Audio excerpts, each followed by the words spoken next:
Hello students, today I will continue chapter 3 with 8th concept, that is dual aspect concept. This principle, or we can say this concept, is the backbone of accounting, means very important. Every transaction of business affects at least two accounts, means whatever transaction we are doing in business, that transaction will affect two accounts. If one account is debited, then other account must be credited, and it is our fundamental accounting rule. This system is also called double entry system, which is your 7th chapter. Due to this concept, two sides of balance sheet are always equal.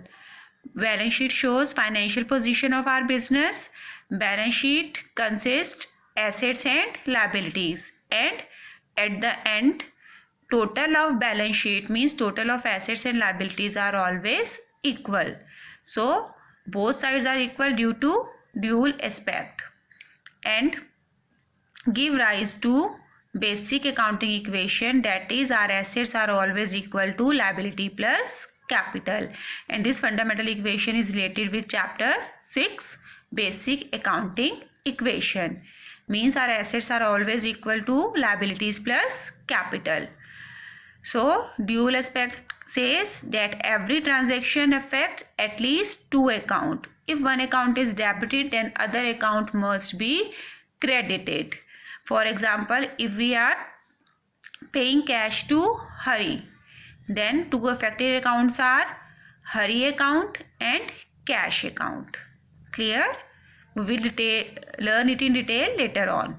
So every transaction affects two accounts. One account must be credited and other account must be debited.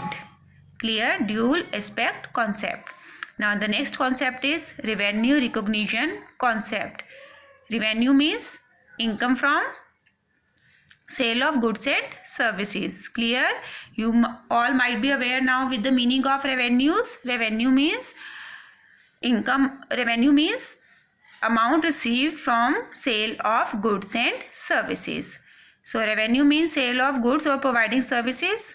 Concept of revenue recognition determines the time.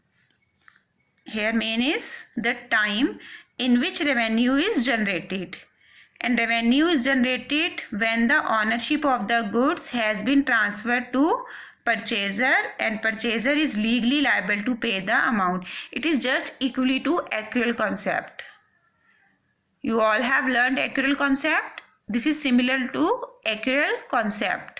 Here we are taking only revenue concept, means we are taking revenue in the books when it is generated when the ownership of goods has been transferred from seller to purchaser and purchaser is legally liable to pay the amount. Not necessary cash payment or cash received. For example, if goods are sold in December on credit and money received in January, then it is considered income for the month of December in which sale is done, not for January. Clear? If we are selling goods in December and money is received in January, then we will consider this income for the month of December, not for January, means in which sale is done and buyer is legally bound to pay the payment. In that month we will generate revenues and we will record in the accounting books, not in the month of receiving cash. Revenue in case of other income such as rent received, etc., is recognized when it is due, no matter when it is receiving in cash. Suppose rent is due, rent is your income and rent is due in the month of April for 3 months, April, May, June. Then it will be recorded in the books as accrued rent or rent not received in the month of April, not in the month of receipt of rent. Means when rent is due, we will record that month in the books, not the month of receiving payment.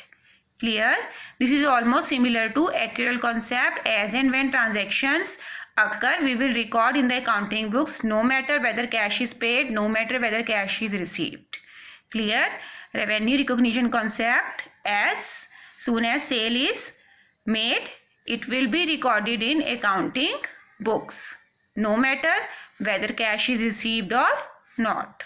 We will record transaction in the month of sales done, not in the month of receiving payment. Clear? Revenue recognition concept. Next concept is matching concept.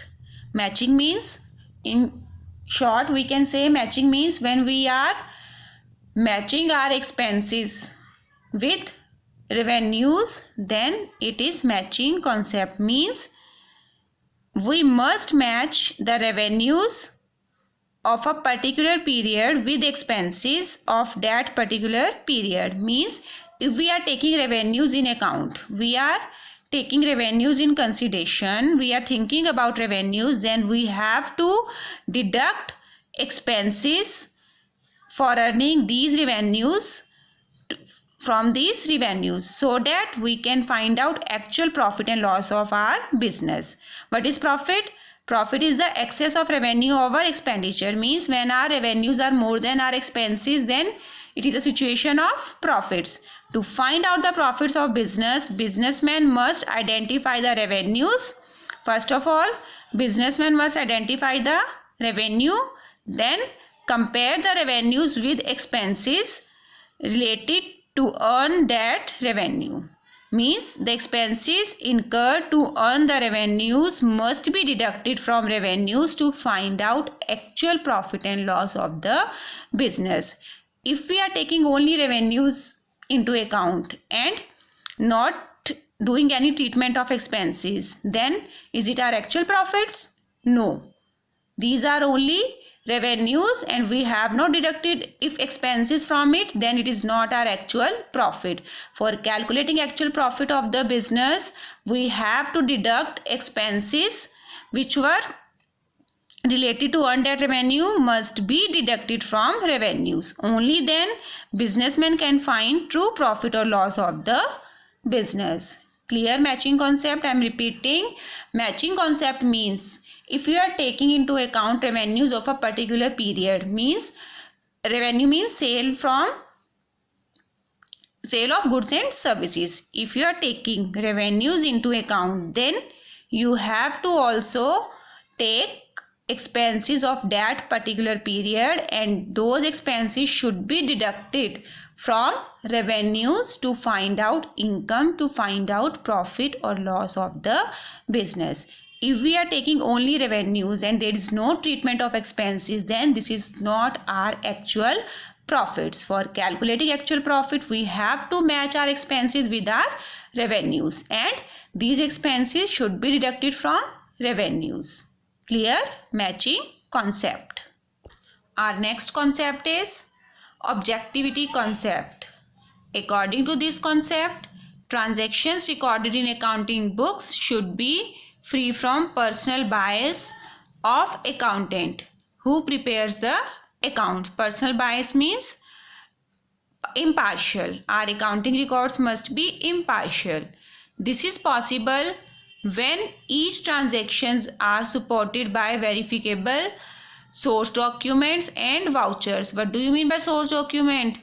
We have discussed earlier. Source document means original record of transactions like cash receipt, invoice or bill, etc. So all the transactions which are going to record in accounting books should be verifiable by a source document. Due to objectivity concept, fixed assets are always recorded at original cost. We have discussed this principle also. Historical cost concept means fixed assets are always recorded on original cost, not on market value, because market value may differ from person to person and from place to place. So same judgment cannot be done regarding market value. So we record fixed asset at its actual value, at its original cost. So simple meaning of objectivity concept is that our accounting record must be free from personal bias of accountant, and it should be proper verifiable by our source document, means original record of transactions. Only then we can conclude two important decisions. Clear objectivity concept? So today we have done 4 concepts. Dual aspect concept means every transaction affect at least 2 accounts. One is debited and other must be credited. Revenue recognition concept means revenue are generated at the time of transfer of ownership from seller to buyer, not at the time of cash receipt. And next, matching concept means we have to match our expenses with revenue so that actual profit or true profit and loss can be found out. And next is objectivity concept. According to objectivity concept, our accounting record must be free from personal bias of accountant, and information should be verifiable from source documents. Clear? So learn all these concepts.